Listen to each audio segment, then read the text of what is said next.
Knick Some Noise, it's your man, Why Me. Thank you for tuning in. It's been a minute. Been on some business, working, grinding, but still been tapped in to Knicks Nation. Let me tell y'all something, man.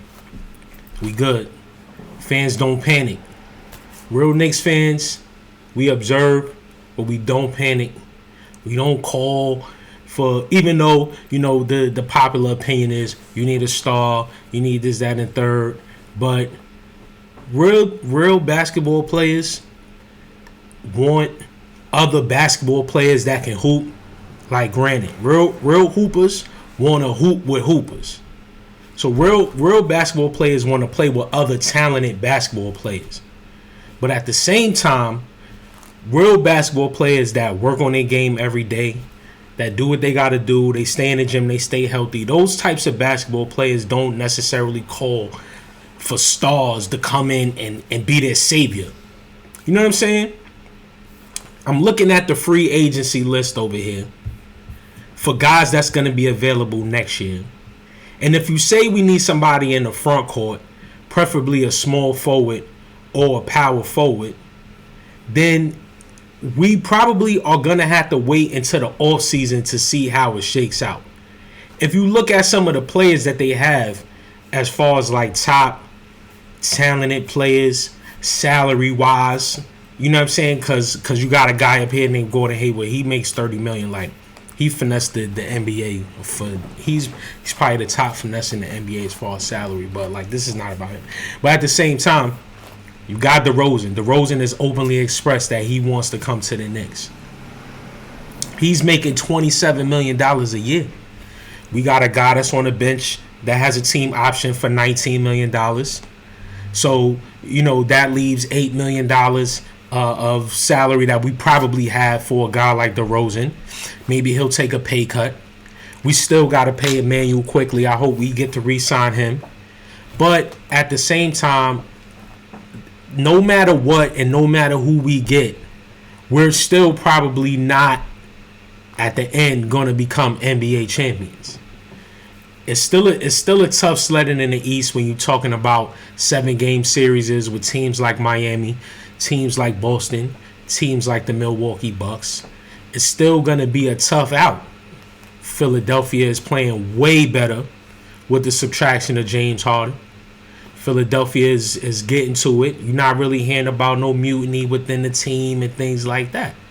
So at the same time, all of our focus should be on playing well enough so that a viable free agent that Tom Thibodeau does believe in, that he will play, that can play with Julius Randle and Jalen Brunson at the same time, and R.J. Barrett, because I don't want to give up any of our core assets.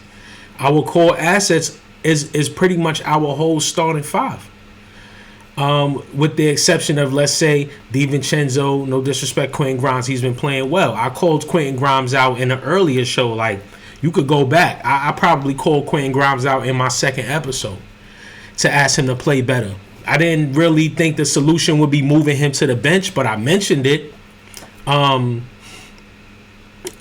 Tom Thibodeau may have to shake up the lineup a little bit. That was a shake up that is still our team. You can see we win a game, we lose a game. It's not necessarily making us go on 5-game winning streaks by benching him. It's just elevating his play because it takes some of the pressure off.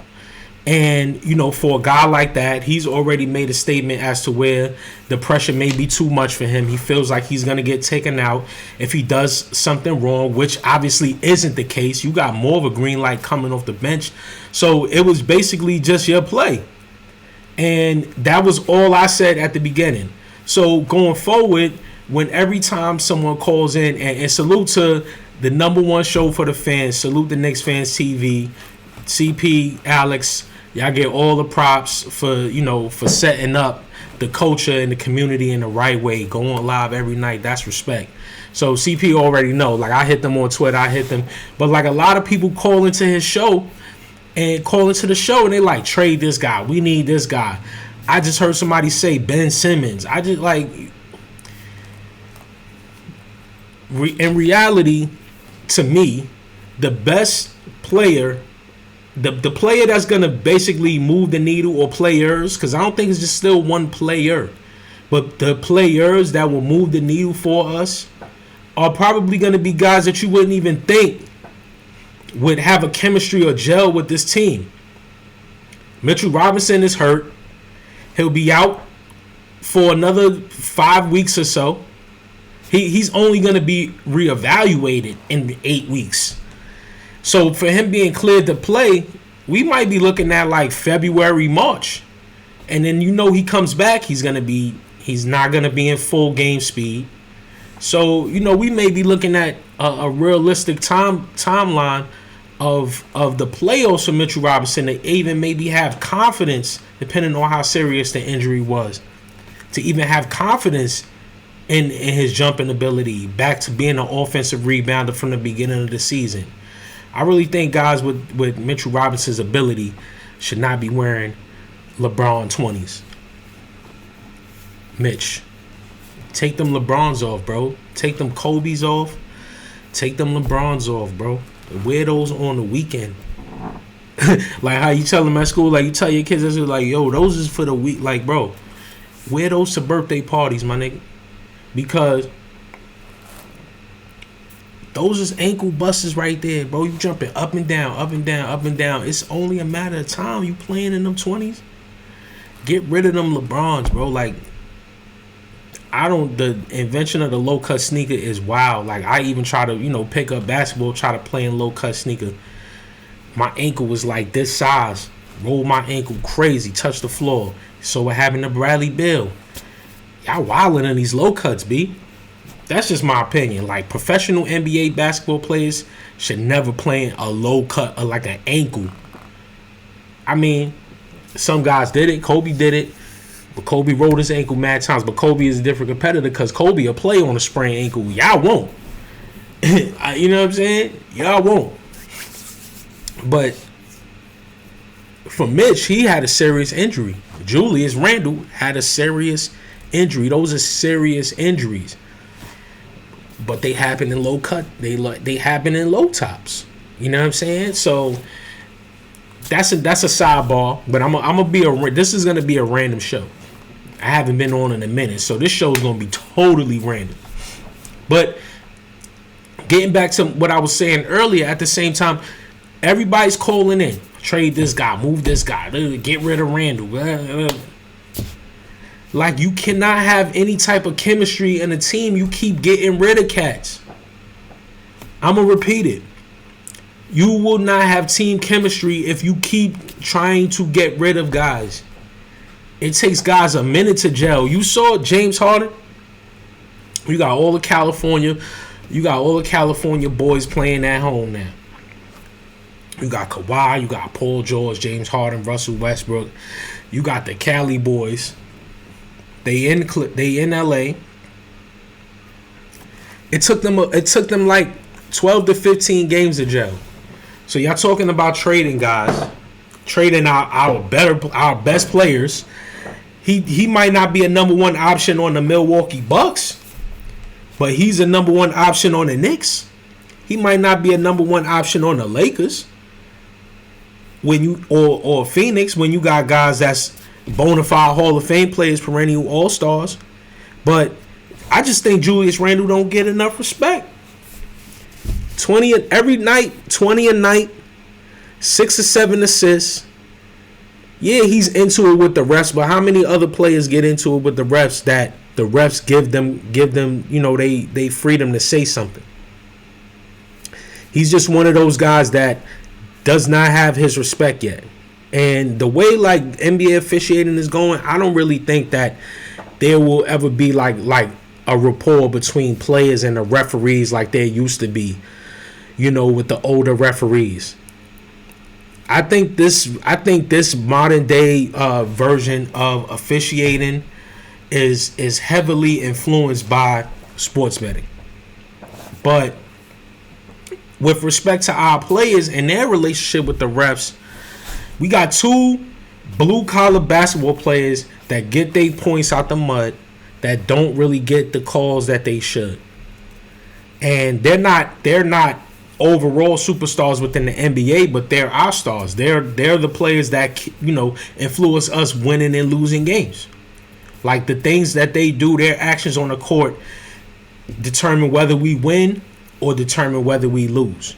And if you're out there working hard for baskets and you're getting slapped, you're not getting the proper calls, you get hit in the face and things like that, or you can't play as aggressive as the defense is allowed to play aggressive on you, that's a problem. And that should be a concern that's raised during the game. During play is different, but during the game, yes, absolutely. At the expense of points and bad defense, matador defense, as Clyde would say, no. But during the game, those sentiments should be expressed with the officials, because the NBA officiating has not been very good. It's trending downward, actually. There's no communication between the players and the referees. The physicality is at an all-time low. The flopping is at an all-time high. The need and the intention to draw fouls is being rewarded. The physicality of basketball is inevitable. Like, guys are gonna come in contact with each other and they're gonna clash. But at the slightest, bit of contact, dudes is doing this and throwing their arm up as if like it's antics. And that to me is the worst part about the NBA. The antics. Like the things that guys do or are willing to do to score points. And then you seeing how it's going, where point totals is 266 points now. 144 to 122. You know what I'm saying? Point totals is over 250. We were looking at, like, the over for the Knicks a lot of times is like 208. Last few games, it's been like 250, 240. 260. This is crazy. 144, 122. That's crazy. And the main thing that I think a lot of people are not calling from a perspective of is as a basketball player. I just feel like a lot of people don't play basketball enough to talk about basketball. Like, you don't understand the ebbs and flows of basketball enough to really talk about basketball. Like, and I don't think that everybody who's played basketball has a valid basketball opinion. Everybody's opinion is their opinion. It doesn't mean that you all the time had to, but like, you're not calling from a perspective as to where you actually play the game. Like, because if you play the game, you understand that players miss shots. You understand that players turn the ball over sometimes in wild situations. Turnovers occur. Players miss free throws. Though you want every free throw to drop, you understand that when the game is tight, or sometimes when the game is on the line, you have players that miss free throws. These are all the things that should be expected within the course of a game. But when it happens to us, when it happens to the Knicks, it's the worst thing ever. Like fans are going crazy because guys miss shots and guys turn the ball over. It happens. Last night we had the game tied. We turned the ball over twice and the game just got away from us. It happens. We don't want it to happen to us, obviously, but it happens.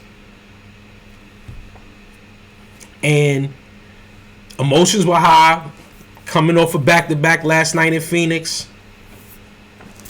Brunson hit you with the 50 piece. So the next game, you looking for another 50 from somebody. Like, yo, this is basketball. Don't forget. They saw this. You know what I'm saying? They saw this. They heard about this. He dropped 50. He did what? The who? He dropped 50 on KD and Devin Booker? Oh, he's not dropping. He's not doing that here. Ty Lue, you think Ty Lue is not watching that? Ty Lue is a point guard also. He never dropped a 50 in the NBA, so he knows. He had to guard guys like Allen Iverson. He knows what that looks like. And honestly, Ty Lue is a great coach. And to have to manage those personalities, they really respect him. You got Kawhi, you got James Harden, Paul George, and Westbrook. Ty Lue really gets respect as a coach. You coach LeBron. You coach, like, you know what I'm saying? Like, Ty Lue is a great coach, man. And a lot of the better coaches, you know, throughout the NBA have been point guards. But, you know, there's a mixed bag. But I think a lot of the good coaches were point guards, like Ty Lue, like Steve Kerr. You know what I'm saying? So the thing about our team is where everybody thinks we should be. Like where we are seeing us like, oh, we got championship, but we should not have championship or bust expectations. We shouldn't. Like the championship should be a attainable goal with the right like through the proper courses of action during the season. Like, you'll be able to see it. You know what I mean? Like, you will assert the dominance throughout games. You beat teams that you shouldn't beat, or like they say you can't beat. You dominate those teams in certain aspects of the game. But we haven't done that. You know what I'm saying? We've beat the teams that we should have beaten, and we've lost to the teams that they say, you know, that we shouldn't beat. And then we've sprinkled here and there like even matchups. I think Miami and us is an even matchup, to be honest. Like, they run the offense through a young player because he's young and he has the skill to, you know, carry the team 4 to 6 points a quarter. We have those players, but they aren't that's not our, like, necessarily C and D player. Like, RJ is still streaky when it comes to being able to carry the team, as to where Julius and Jalen Brunson are more efficient basketball players than RJ.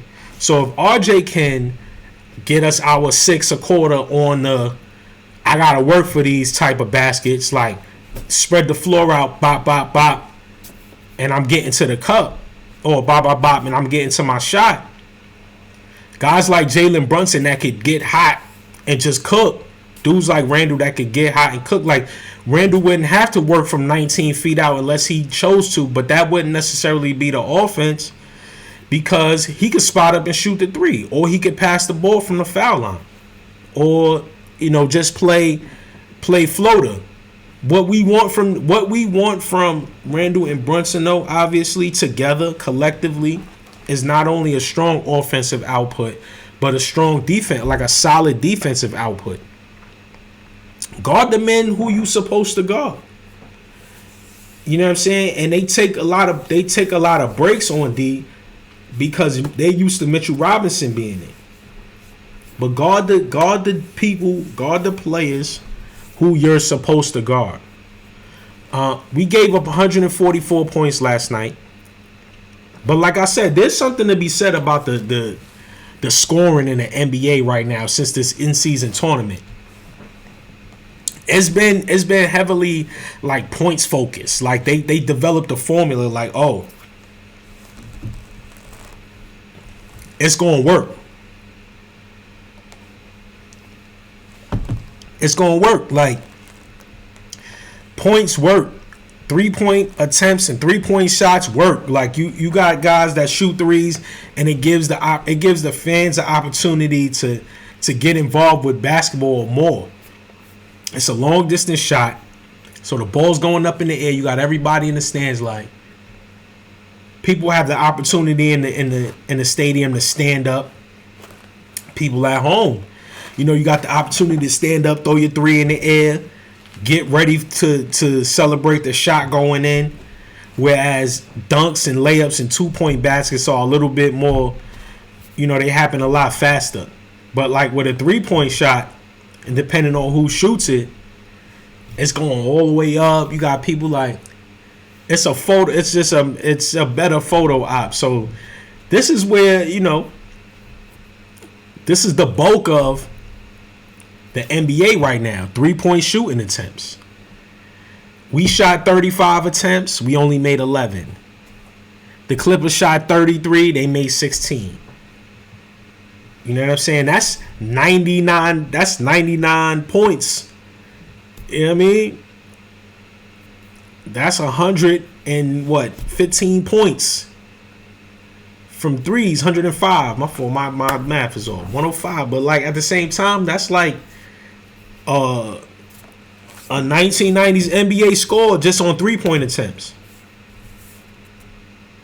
88 field goals total. So that's 55 2-point attempts and 94 field goals total. That's 39, something like that. 49.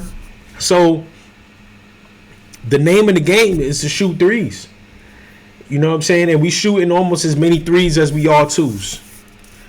And that's where the point totals are getting wild. Because players are just better at shooting from long distance. And it influences the game from a scoring perspective and influences the game from an excitement perspective. From like even like a celebratory perspective, a difficulty perspective, because a 3-point field goal is a lower percentage shot. It's more of a difficult shot, usually being defended or is being guarded, heavily guarded or contested. So, this is the trajectory of the NBA. And that even goes into a point where offensive big men who can shoot the three, we don't play well against.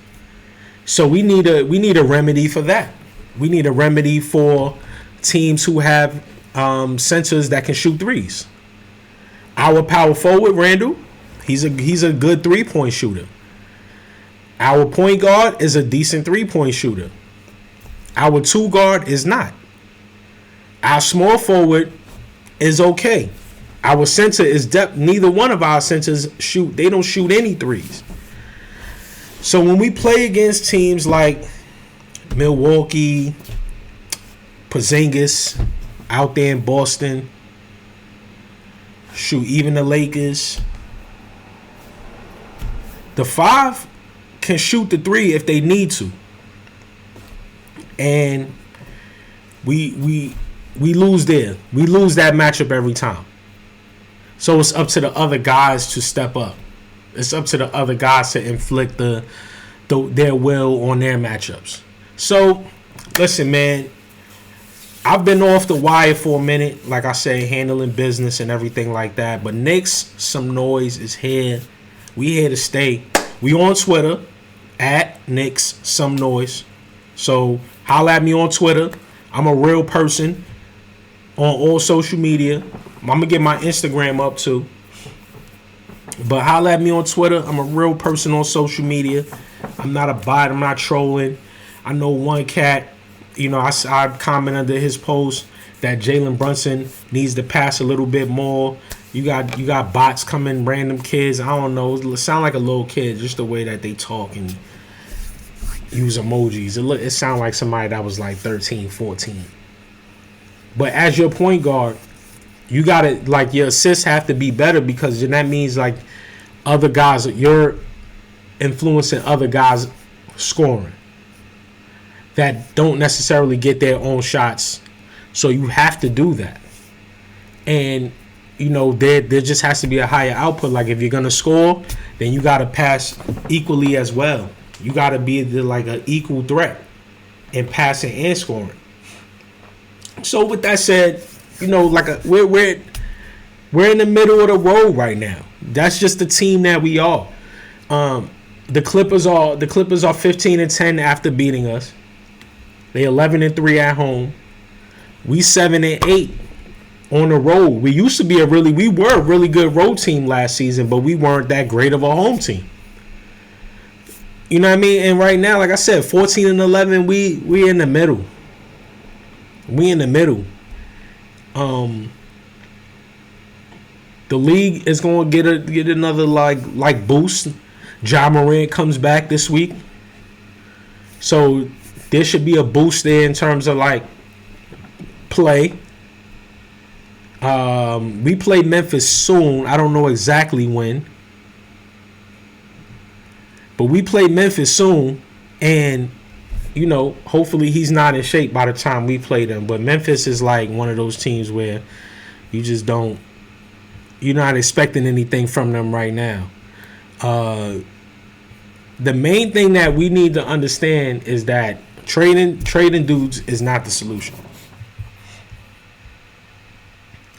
Trading dudes is not the solution. Like getting rid of guys. Besides, like, I mean, not saying getting rid of, but trading dudes, like we got Evan Fournier, we're not playing him, yes. But like I would call players. It shouldn't be a discussion. We should never be talking about trading Mitchell Robinson. Like his leg would have to fall off. Like he'd have to come to practice with no arms. Mitchell Robinson should never be in the discussion of any trade. Any trade. We should never talk about that. Just so you know, we should never talk about trading Mitch. Mitch, get well soon, bro. The one thing that I want from my man Mitch, though, and I've expressed this in a previous episode, Mitch is my favorite player on the Knicks. The one thing I want from my man Mitch is a little hook. Hook. Just somebody work on that with him. Somebody, please. And we've seen Mitch, like, you know, in a regular gym, bopping. But that wasn't in the NBA game. Mitch, right in front of the basket, 6 feet away.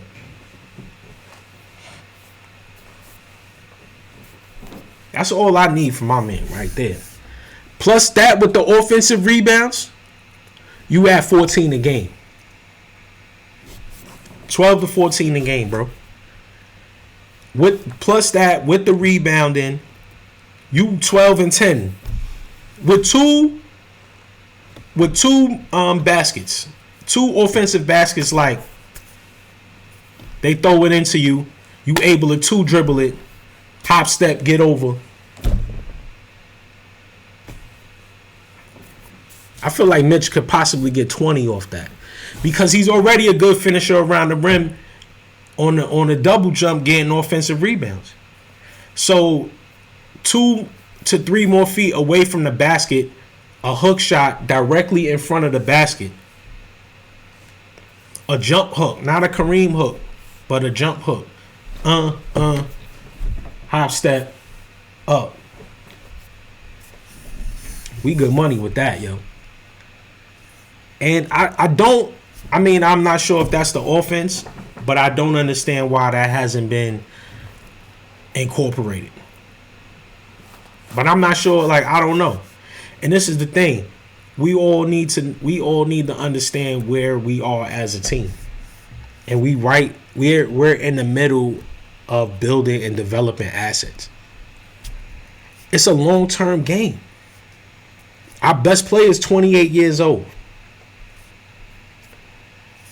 Durant, Dame, Curry, Kawhi, James Harden, Russell Westbrook,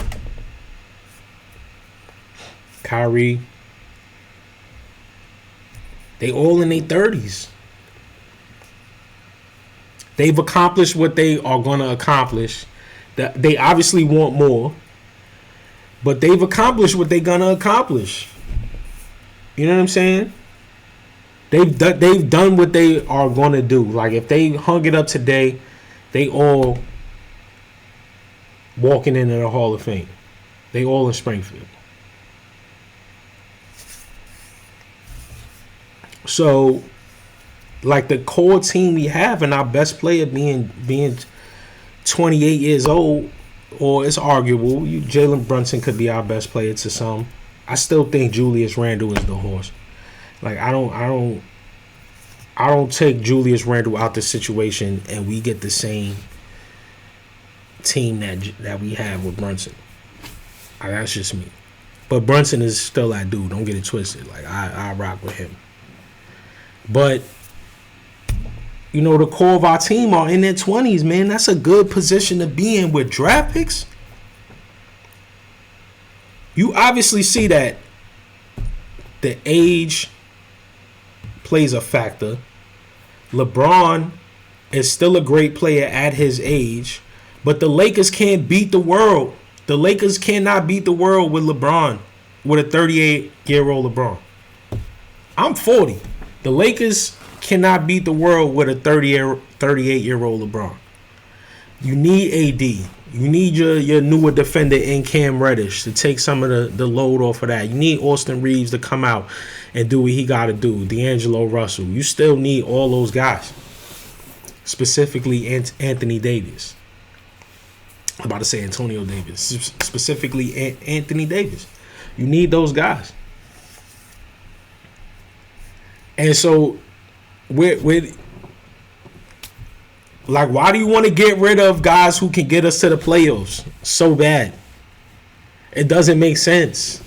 Like, this guy can help us get to the playoffs. And I understand that he hasn't had, but we got small sample size, man. Two series to me is not enough.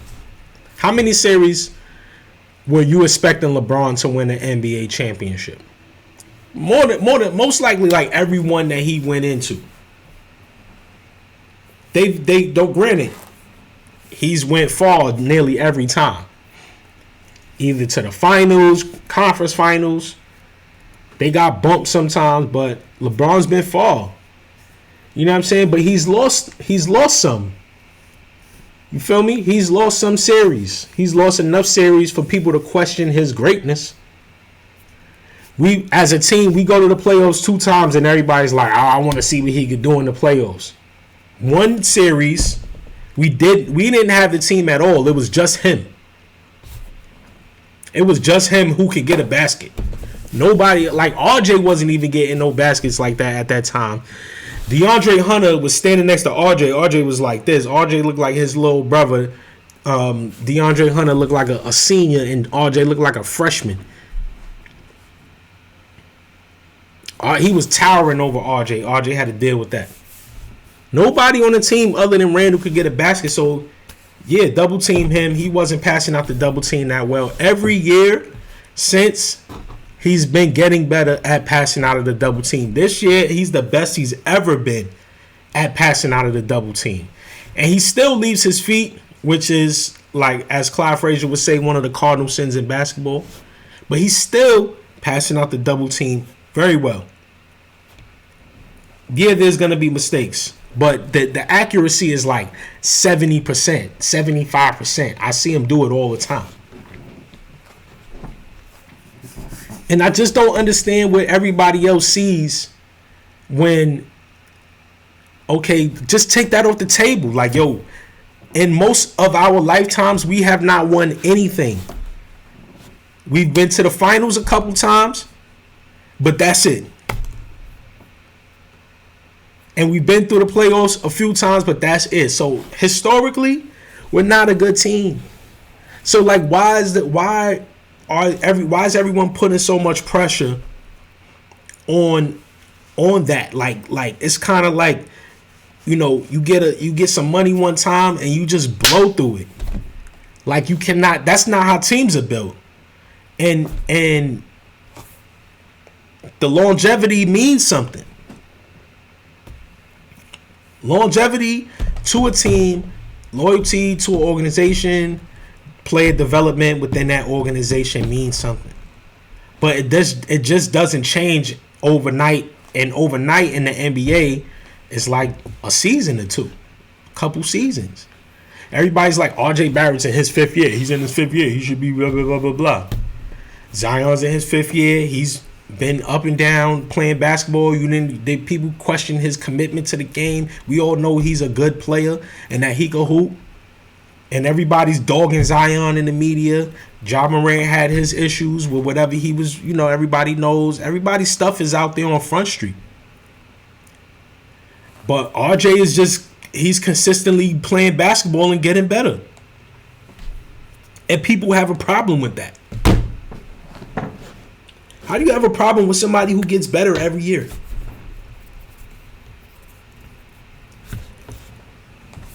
He's not Mike, he's not Dwayne Wade, he's not Kobe. Oh, like, yo, just like accept the fact that like players come into the NBA, the restrictions of or the requirements of learning how to play aren't what they used to be.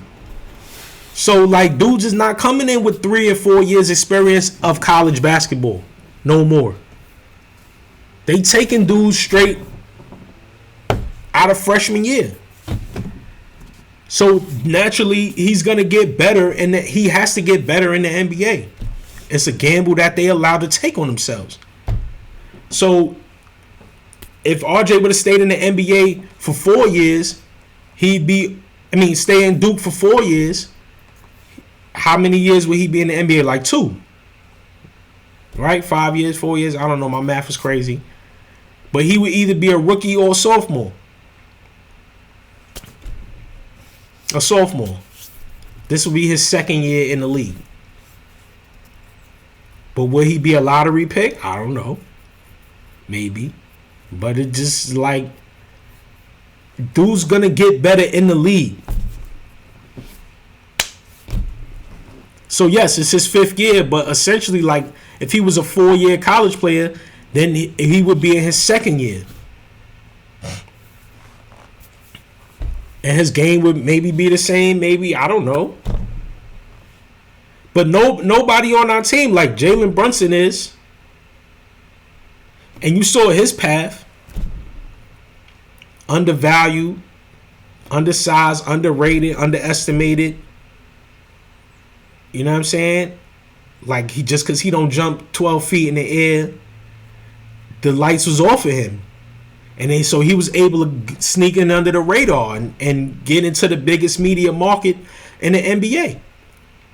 And play well in it. And do well in it. And be accountable in it. And put the responsibility on himself when he doesn't play well in it.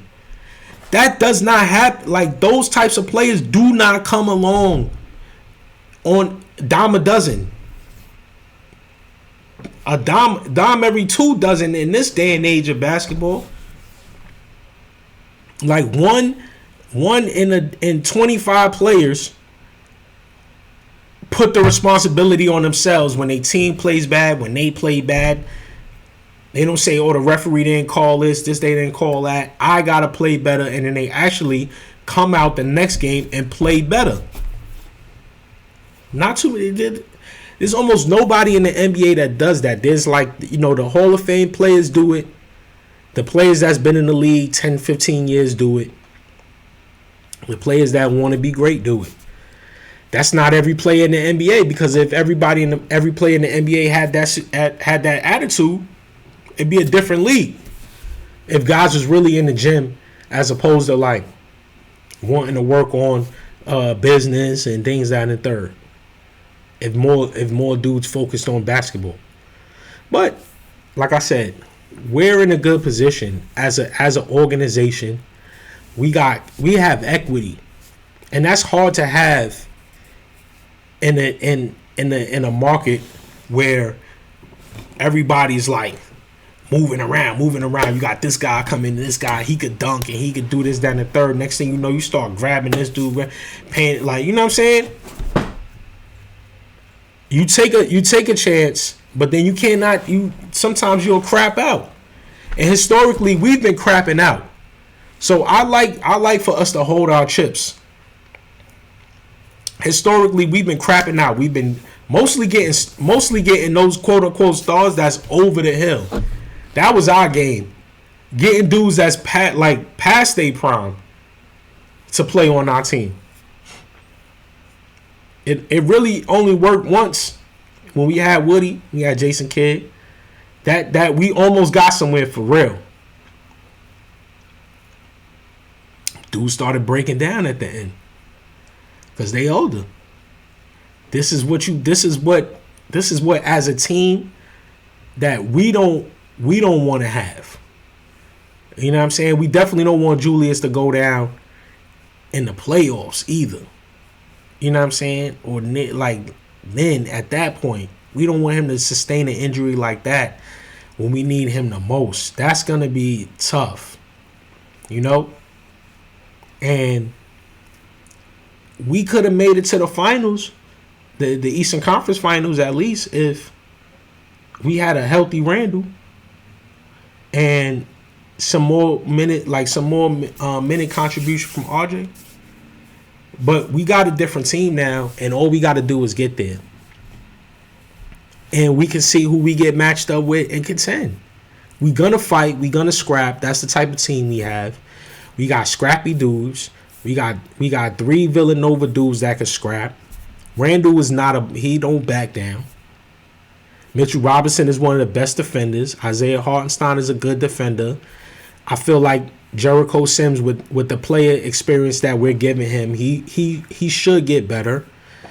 But, you know, when we're looking at guys that just get minutes here and there, like on-the-job training is a must right now. So he's gonna develop at the pace that he has, like who he has around him. You know what I'm saying? Or who he's competing against. And if he has to guard Mitchell Robinson and Isaiah Hartenstein in practice, like defensively, he may or may not be that good because those guys they're not scorers. You know what I'm saying? If Jericho Sims had to guard, I don't know, who even, maybe like a Robin Lopez or Porzingis. I mean, I'm not even like a big fan of his, but like even let's just say like a guy like DeAndre Ayton that has the ability to, you know, to shoot a 12-footer or has a little back to the basket mix-up. And that's where you really become that type of defender. Because it's like defense it's all tendency.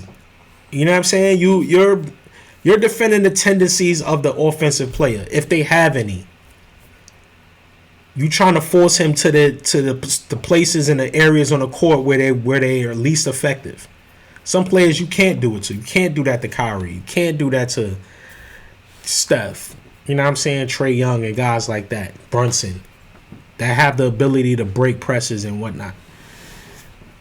But a player like Sims, you got to start him, because if you don't start Sims,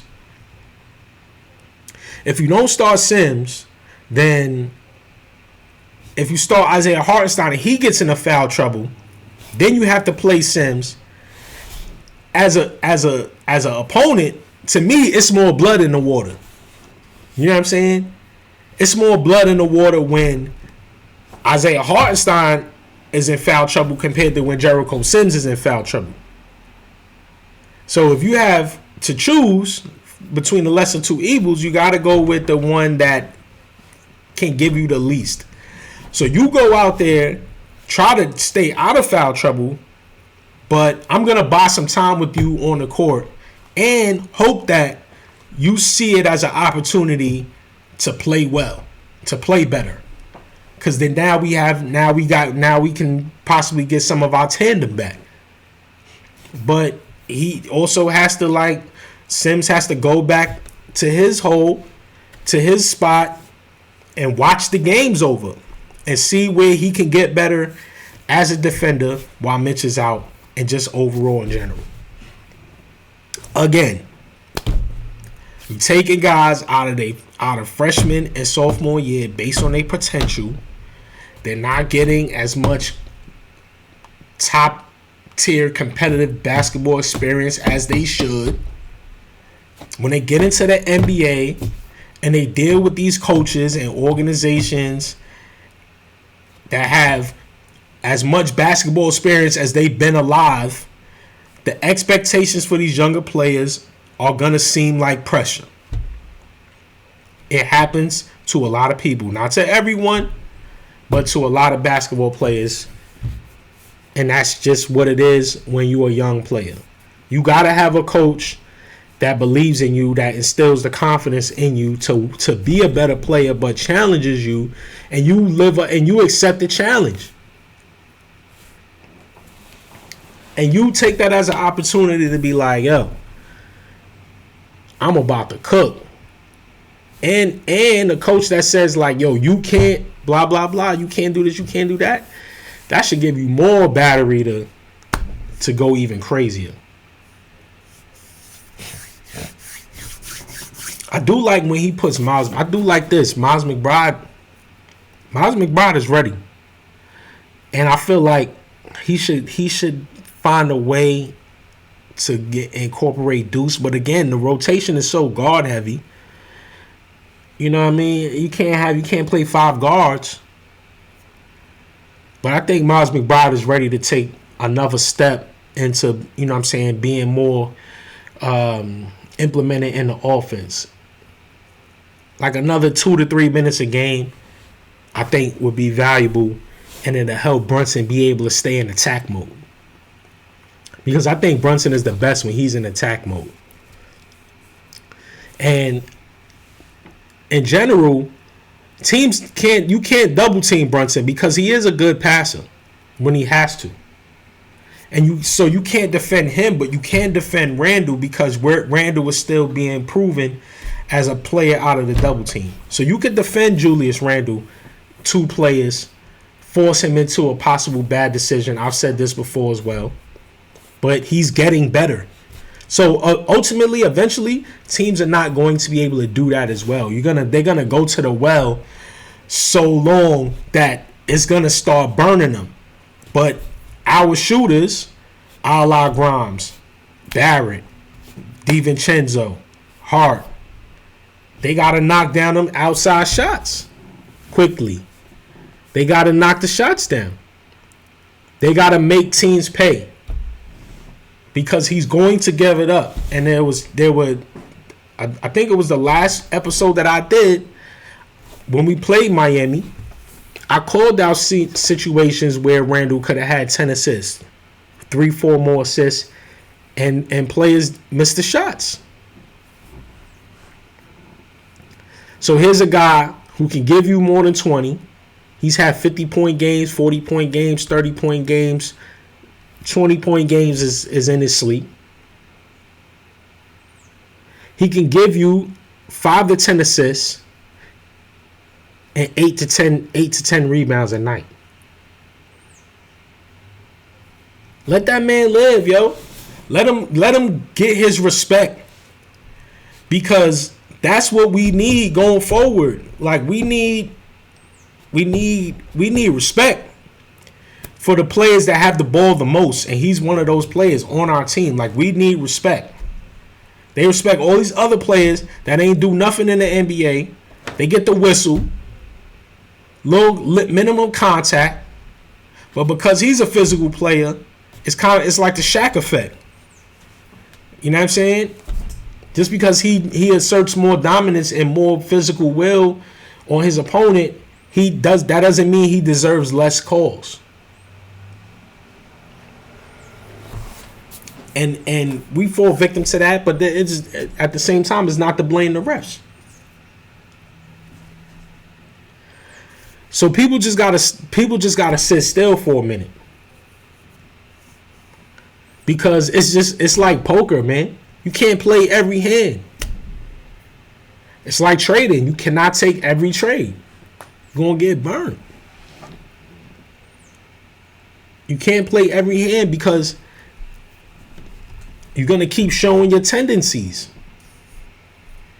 And historically, like, we've been finessed for basketball players, you know what I'm saying, for a long time. Like, we've been finessed by these so-called, star basketball players, or not necessarily finessed, but like insulted, I want to say. Yeah, I mean, there's a lot of players that we could have drafted. But when they get here, it's different. You know what I'm saying? You could go to Indiana, you could go to fucking Houston, or you can go certain places and be like, I could do what I do here. But it's a different animal when you come to New York. And that's the thing. Like, y'all always like, get this. Like, you just never know. the Knicks should have drafted certain players. Yes, we get it, but they didn't. And you never know what the circumstance or what the outcome of those players will be once they get here.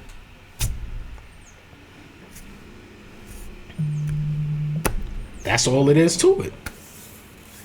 So what we're looking at right now is, again, a nearly 500 season. We a few games over 500. We down our best defender. The lane is wide open for most of the time. They trying to dunk on Hartenstein because they would never. Devin Booker, you would never try to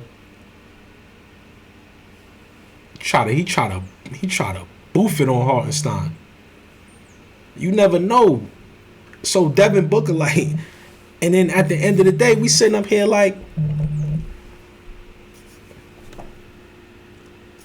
so the main thing that we need to understand is patience. We have our core squad, and we need to allow a player that is going to influence winning to come here. And that player only is the one that I'm willing to wait for. Just hoping in the process, though, that our main guys could stay healthy and don't experience any injuries. You know what I'm saying? So again, I'm wishing all my players, bro, a healthy season. Mitch, get well soon. Get better soon. And for the rest of the guys, just do your best. You can't never predict that. So just the main thing is for our guys to do their best to stay healthy and to just rest when they need to rest. You don't see our guys taking games off, taking nights off. We don't do that. Randall don't take nights off unless he get hurt. RJ hasn't taken nights off.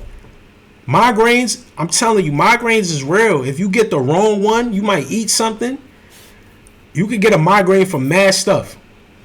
He could have ate something. He could have really have food poisoning. You just don't know. A migraine is a response to something else. A lot of times, that's happening. And then you know what I'm saying.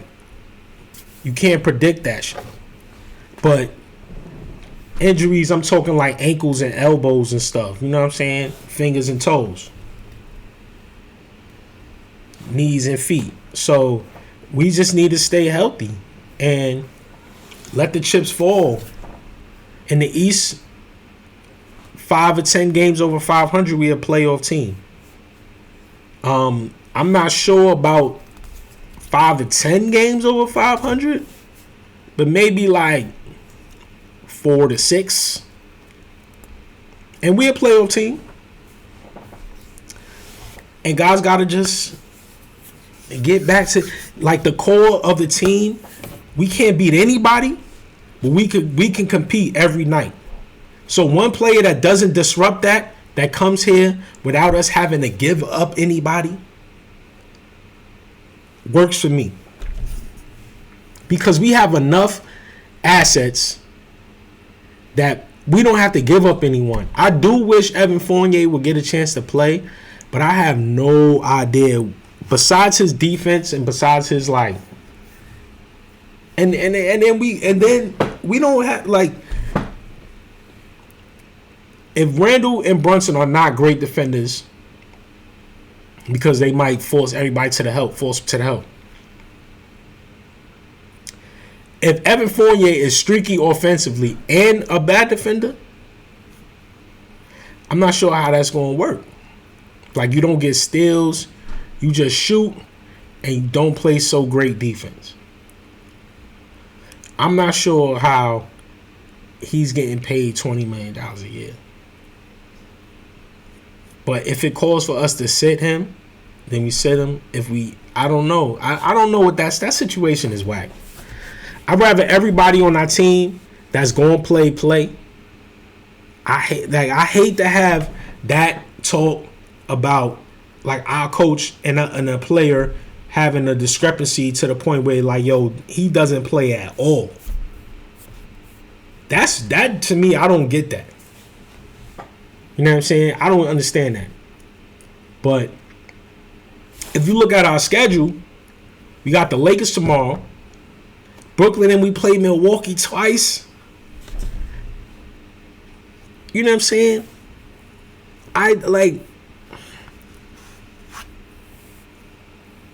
Mitch, come back soon, bro. We miss you, man. You know what I'm saying? I'm not looking at Mitch until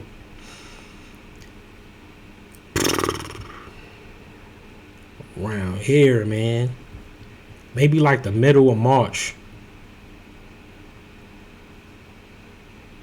I'm looking at Mitch maybe like early March. Maybe February. I don't know. I'm looking at Mitch to be Mitch. This Houston Orlando game and after. I'm not even really thinking about my man Mitch. I will allow him as probably our most important player to say like, yo, get better and rest. You know, work on your work-ons, ride the bike or something, where you could put pressure on your foot. But listen, man, and we just gotta hold it down. My man Randall stay healthy, Brunson stay healthy. We could get some things done. We just need contribution from the other players. Sims get the on-the-job training, he'll be better. We got LA on Monday. Monday is December the 18th. In LA, another 10:30 event. I don't know if I'll be awake for the whole thing, but I'm going to try. Because I do want to see how we play against the Lakers in an event that they do have Anthony Davis activated. Let's see if Cam Reddish wants to get some revenge on what we're doing. And, like I said, those guys won it out because they felt like they should have been playing more. But you can't play basketball on a Tom Thibodeau offense without being able to be a defender. And you can't play on a LeBron James team without playing defense. LeBron will get on you every time if you're a bad defender, and you won't get the ball from him. And you probably just won't get on the court. Like, he'll find a way to get you off his team if you don't fit in the style of play that has to be when LeBron is on the court. If you don't fit in that system, you're not hooping. So Cam Reddish is a 6'8" dude that could defend if he puts his mind to it, and he could shoot the three. When he's had a 17-point game. He's been okay. He's been a good defender this entire season. Obi's not a great defender. He's not a good defender on Indiana. He wasn't one on the Knicks. He wanted to walk because he thought they deserved more playing time, and that's okay to think you do that. Get more playing time, but you're still having the same output. With a guy who gives you the ball. So you take 11 threes in 35 minutes and you only make 3. You're not doing anything. You play 30 minutes plus and you shoot 10 threes and you make 3. What does that do? I don't do nothing. You're not getting to the line. You're not stopping your man from scoring. Your man taking you down to the post. Can't stop that. Then shooting over you. Can't stop that. You get the ball. You shoot the 3 immediately. That's what guys want to do now. And certain things don't fit. All I would recommend is that when my man Mitch get back, get that man a little hook shot, bro. Get that man a baby hook, and we straight. Look, I'm out of here. We got LA on the 18th, and I'm gonna definitely try to do a show. Definitely try to throw some content up after that. I just was rambling, getting back into the flow. Knick Some Noise. It's why me. Listen, everybody stay patient. It's a long season. We down our best defender. We got chips. We got gas in the tank to make a move. But our next move got to be our best move. I promise you.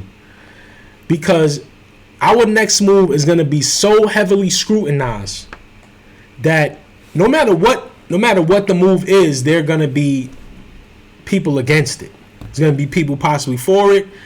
But you can guarantee there's people that are going to be against it.